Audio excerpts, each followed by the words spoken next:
अस्सलाम वालेकुम जी, आपका होस्ट सईद अव्वल आपकी खिदमत है। हमारा यूट्यूब और फेसबुक चैनल ये है पाकिस्तान देखना है। लाखों करोड़ों दुरूद व सलाम हज़रत मोहम्मद मुस्तफ़ा सल्लल्लाहु अलैहि वसल्लम और आले मोहम्मद पर। बिल आहद वीलॉग के शुरू में बता दूं कि मेरी आपके साथ किया हुआ एक तजिया था, एक मेरा बयान था जो अल्हम्दुलिल्लाह सच साबित हुआ।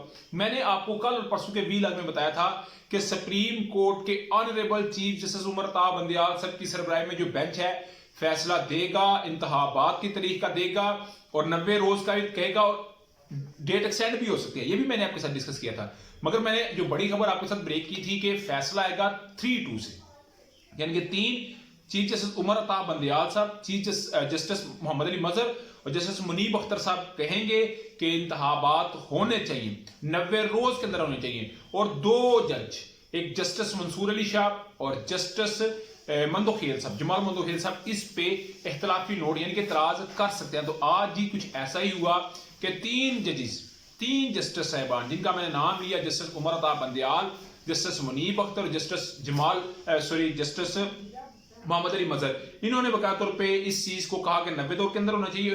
2 जो जस्टिस मंसूर अली शाह और जस्टिस जमाल मंदोखेल साहब, इन्होंने इख्तलाफी नोट दिया। मैंने आपको ये बात कही थी कि 90 रोज के अंदर इंतखाबात का कहा जा सकता है, मगर कुछ 2 हफ्ते तक जो है वो डेट एक्सटेंड भी हो सकती है। तो इसका भी मैं आपको बताऊंगा कि किस तरह डेट और किस सूबे में डेट एक्सटेंड होगी। सबसे पहले जी तहरीरी फैसला भी आ चुका है और 2/3 से इसका फैसला भी हो चुका है। 3 हाकिम 2 इसके खिलाफ है।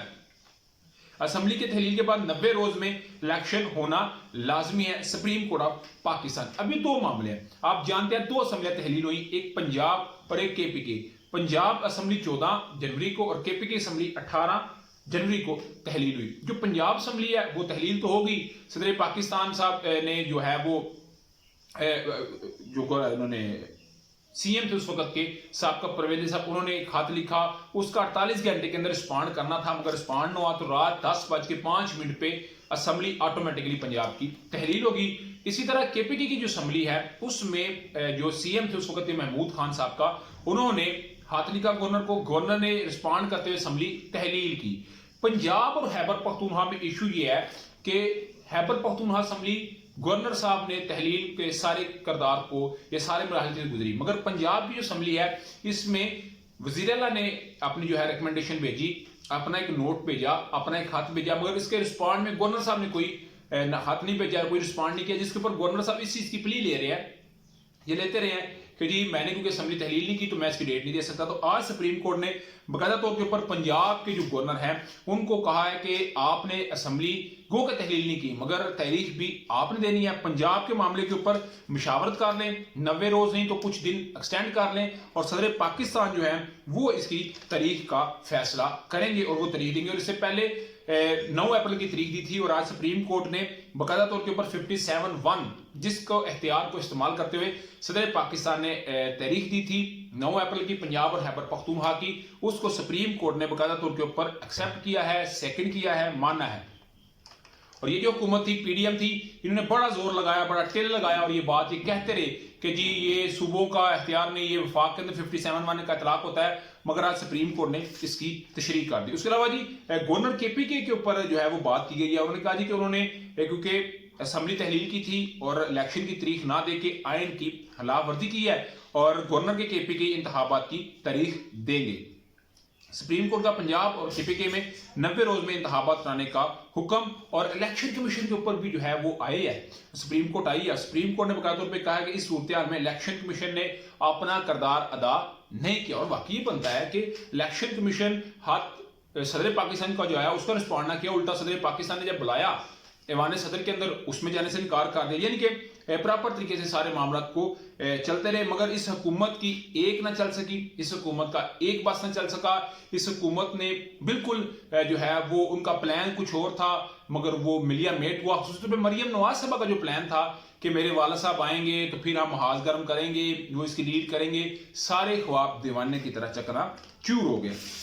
उसके अलावा जी जमाल दिन मंदोखेल जस्टिस साहब, जस्टिस मंसूर अली शाह ने तजहुल नोटिस केस को ही मुस्तरद कर दिया, इस समाअत को मुस्तरद किया। उन्होंने कहा जी कि अगर एक लाहौर हाई कोर्ट के अंदर इसका फैसला चल रहा है तो फिर सुप्रीम कोर्ट में तजहुल नोटिस लेने का जवाज नहीं था बनता, और इसका हम इसको जो है वो सस्पेंड करते हैं, हम इसकी कार्रवाई नहीं करते। और एक मामला था जो बेनजीर भुट्टो साहबा का और जहूर अली साहब का, वो भी कुछ इसी तरह से मिलता जुलता था, मगर उसमें जो है वो जल्दी ही नहीं की जा सकती, ये कोर्ट का अपना एक केस था। मगर उन्होंने जो बात की 3-2 से जो है 3 लोगों का फैसला मुकद्दम हुआ, 2 का फैसला रिजेक्ट हो गया।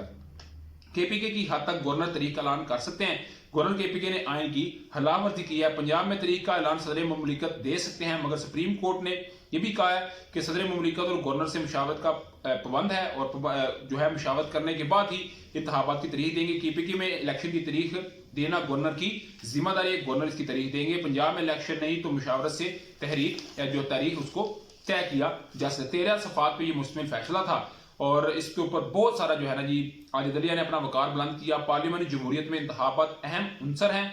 आइन वक्त पर इंतखाबात कराने का कहता है, अगर इससे पीछे हटेंगे तो डेफिनेटली पूरे का पूरा सिस्टम हिलेगा और पूरा का पूरा सिस्टम जाम होगा। आज अदालतों ने जी वाकई आइन और कानून की फतह हुई है और जमहूरियत की फतह हुई है, और जो कुछ अनासर चाह रहे थे कि पाकिस्तान में अदम इस्तेहकाम रहे, वो बिल्कुल उनको मुंह की खानी पड़ी है। आज इदारों की बड़ी फतह हुई है, और मैं ये अक्सर बात कहता हूं कि अदारे ही इस मुल्क की तकदीर का फैसला करेंगे, क्योंकि हमारी पार्लियामेंट बहुत सारी कमजोर हो चुकी है।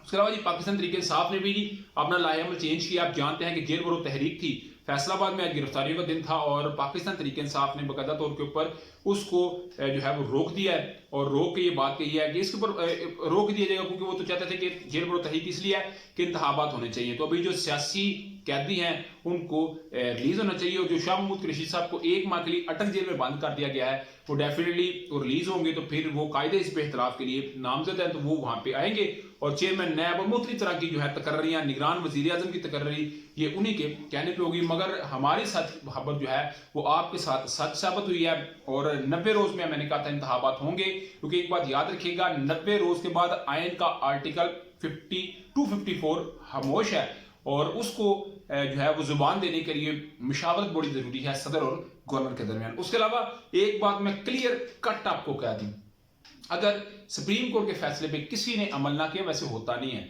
अगर ना किया तो फिर सीधा सीधा आर्टिकल 6 लग सकता है, ये मैं आपको बता रहा हूं। और मुझे नहीं लगता कोई हमाकत करेगा कि सुप्रीम कोर्ट के फैसले को चैलेंज करेगा, कोई इसके अलावा तो ऑप्शन नहीं बनता।